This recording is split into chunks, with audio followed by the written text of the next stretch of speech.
In today's video, I'm going to teach you how to create polls on Slack. We'll walk through setting up a quick yes or no poll using the Poly app and posting it to a Slack channel your team already uses. Start by opening your web browser and heading to your preferred search engine. Search for Slack and open the official Slack site. If you're not already signed in, log into your workspace, then open the channel where you want the poll to appear. It helps to keep this channel tab open so you can quickly check the poll once it's sent. Next, open a new browser tab and search for Poly AI. Click through to the official Poly website. On their homepage, select Try it free, then choose Slack as the platform. You'll be asked to connect Poly to your Slack workspace, review the permissions, and click Allow.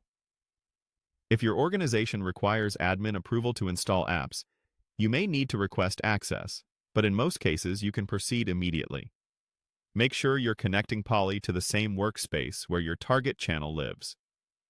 Once Poly opens, click Create to start building your poll. For this example, pick the Yes/No option.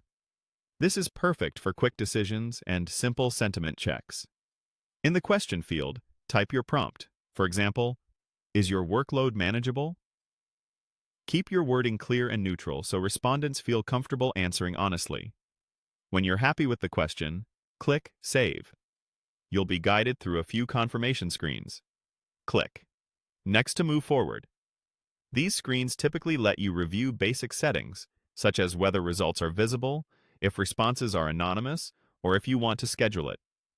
For a quick live poll, the defaults are usually fine, so continue clicking Next until you reach the Audience and Delivery section.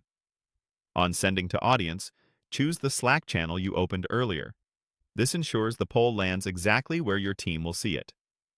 Double-check the channel name to avoid posting in the wrong place. When everything looks good, click Send Poly. Now switch back to your Slack tab.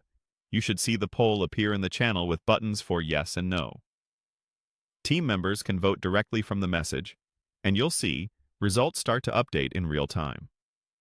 If you need to refine the question for next time, remember what worked well here: a clear prompt, an appropriate channel, and straightforward response options.